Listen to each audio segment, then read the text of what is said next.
அனைவருக்கும் வணக்கம். கல்வி சாலையின் தலைமை ஆசிரியர் அவர்களே, ஆணிவேர்களே, ஆசிரிய பெருமக்களே, வருங்கால தங்கங்களே, எதிர்கால சிங்கங்களே, புத்தம்புது மலர்களே, முத்து ரத்தினங்களே, ஐம்பூதங்களே, நான்மறை வேதங்களே, எம் சொந்த பந்தங்களே, கட்டி கரும்பே, கருப்பட்டி இனிப்பே, விண்ணை அளந்த என் அன்னை தமிழே, உங்கள் அனைவரையும் என் சிரம் தாழ்ந்து வணங்கி என் உரையை துவங்குகிறேன். தாருங்கள் தங்கள் கவனங்களை. இன்று ஜனவரி 26 நாட்டின் 77வது குடியரசு தினத்தை கொண்டாடுகிறோம். அனைவருக்கும் என் இனிய குடியரசு தின நல்வாழ்த்துக்கள். எண்ணங்களில் சுதந்திரமும் நினைவுகளில் வரலாறும் நிறைந்திருக்கும் இத்தருணத்தில் தாய் மண்ணே உன்னை வணங்குகிறேன். 1950ஆம் ஆண்டு ஜனவரி 26ஆம் நாள் அன்று நம் பாரதம் குடியரசு நாடாகியது. அன்றுதான் இந்திய அரசியலமைப்பு சட்டம் நடைமுறைக்கு வந்தது. அரசியலமைப்பு சட்டம் செயலாக்கத்திற்கு வந்த நாள் தான் குடியரசு தினமாக கொண்டாடப்பட்டு வருகிறோம். டாக்டர் பி ஆர் அம்பேத்கர் அவர்கள்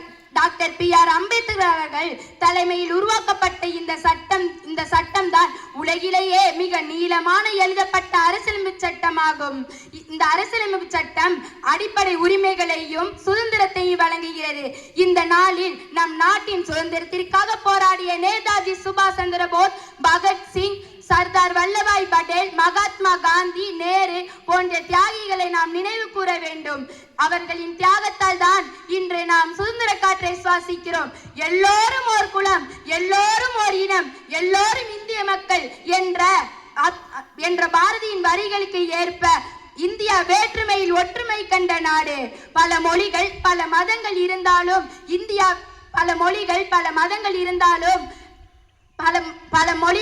மதங்கள் இருந்தாலும் எல்லோரும் இந்தியர் என்ற உணர்வோடு ஒன்றிணைந்து இருக்கின்றோம். கனவு காணுங்கள். கனவு என்பது நீங்கள் தூக்கத்தில் காண்பதல்ல, உங்களை தூங்க விடாமல் செய்வது என்று டாக்டர் அப்துல் கலாம் அவர்கள் கூறியது போல் நம் நாட்டை வல்லரசு நாடாக மாற்ற நாம் கனவு காண்போம். அதற்காக உழைப்போம். சாதி மத வேறுபாடுகளை மறந்து இந்தியர் என்ற ஒற்றுமையுடன் வாழ்வோம். இந்தியன் என்பது நம் பெருமை, வேற்றுமையில் ஒற்றுமை என்பது நம் மகிமை. தாய் மீதான பாசமும் போன்றதே தாய் நாட்டின் மீதான பாசமும். தாய் நாட்டை மூச்சாய் சுவாசிப்போம், இந்தியன் என்று பெருமை கொள்வோம் என்று கூறி பேச வாய்ப்பளித்ததற்கு நன்றி கூறி விடைபெறுகிறேன். நன்றி, வணக்கம்.